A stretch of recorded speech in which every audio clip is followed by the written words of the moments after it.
With 8 minutes left in Friday practice for the 1990 Spanish Grand Prix at Jerez, Martin Donnelly's Lotus careered into the barrier at 170 miles an hour. The impact split his car into two, with the chassis splitting right at the cockpit area. The crash flung Donnelly, still attached to part of his seat, back into the middle of the track. Fortunately, no other cars hit him, but that could not stop television cameras and photographers from recording the horrific sight of Donnelly laying motionless face down and with an obvious broken leg. It's extremely rare for a race driver to be thrown away from his race car, especially in a closed circuit setting like Formula 1 and as late as 1990. Everyone who witnessed the accident expected the worst. Donnelly does not remember the accident, saying that he can't remember that day and had memory loss to the end of 1990. He was obviously unconscious and had to be told how he was rescued by trackside medics led by Professor Sid Watkins. They lifted my visor and could see I was asphyxiated and had gone a pale shade of blue. He stuck 2 tubes up my nose, down my throat, and into my airway. He got me resuscitated that way. Then he cut the straps of my helmet and took it off, but all of these things had to be done very slowly, very carefully. There was a lot of blood because my bone had come up through the top of my femur and it had burst an artery, so not only was Sid trying to keep me stabilized, but he was trying to stem the blood. Sid Watkins knew my body would go into shock, so they had given me a massive injection that froze every muscle in my body so that I wouldn't move. They strapped me to the back of a stretcher, put me in the back of an air ambulance and flew me out to the airport and off to a London hospital. And then, just as he'd predicted, my lungs, my kidneys, all my internal organs just went into shutdown. I was on a respirator for 6 weeks and on kidney dialysis for a month, every day for 3 hours. And the machine that they used, the button wasn't working, so my father had to stand there for 3 hours with his finger on that button to keep the machine working every single day. He had suffered brain and lung contusions, and the apparent leg fracture was so bad his leg nearly had to be amputated.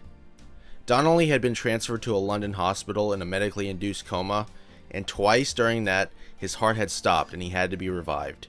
He suffered permanent physical damage, like his left leg now being nearly 2 inches shorter than his right one, and a heavy limp because when the artery burst in his knee, the blood glued the muscle to his femur and made it hard to bend the joint.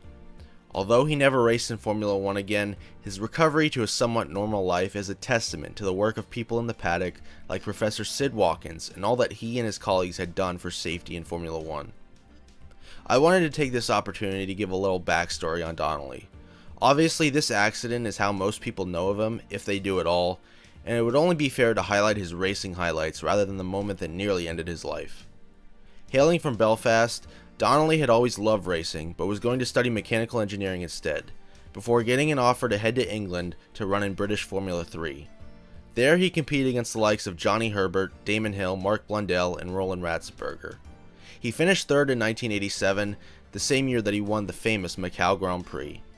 A jump to F3000 in 1988 saw him only compete in 5 rounds, but with 2 wins and 2 runner-ups, Donnelly finished an incredible third in that series championship. In 1989, he made a one-off appearance for Arrows in France, which led to a deal with Lotus for 1990.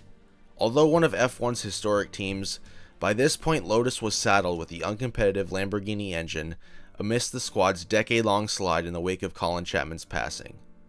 Up to Spain, reliability had been Donnelly's undoing, failing to finish most races, and narrowly missing out on points by finishing 7th and 8th when he actually did finish races. He was considered a star of the future, with Autosport magazine asking if Donnelly was the next Nigel Mansell. In his own words, the weekend of his accident, he had signed a $5 million contract with Lotus for 1991, spurning 3 offers from rival teams. It should have been a turning point for Donnelly, and it was, but not in the way he had envisioned. A test with Jordan in 1993 meant he got to get back in an F1 car again, despite what doctors had told him. According to Donnelly, driving the car was actually fine, but he would have never been allowed to race again because he wasn't able to extricate himself from the car in a timely enough manner. After the accident, he eventually returned to competition back in the UK and continued having a good relationship with Lotus, the car company, doing things like track days and single make series, and in 2015 he competed in the BTCC's Thruxton round. He has also spent time as a driver coach, team owner, and as a guest steward for several F1 races over the years. Although his Formula 1 dream ended at turn 14 at Jerez in 1990, Martin Donnelly's story is one that should be inspirational for anyone. To overcome an immense physical toll, as well as the psychological effect it has, Martin Donnelly deserves a tip of the cap at the end of the day. There is no one more than myself who knows how lucky I am to be here. I haven't got the best life in the world, but to a certain extent I have my health, I have got a great family, I still race, my 2 sons are in motorsport, and I am still involved in the sport I love. You see people who have got a lot more problems than I have. Researching this accident and reading and listening to various interviews Donnelly has given over the years has given me a better idea of the man himself. I'm sure it has to be difficult for the worst moment of your life to be the thing you're most remembered for, but I hope this video gave some more context to both his racing career and his life now. Thank you for watching, and I hope to see you in the next video.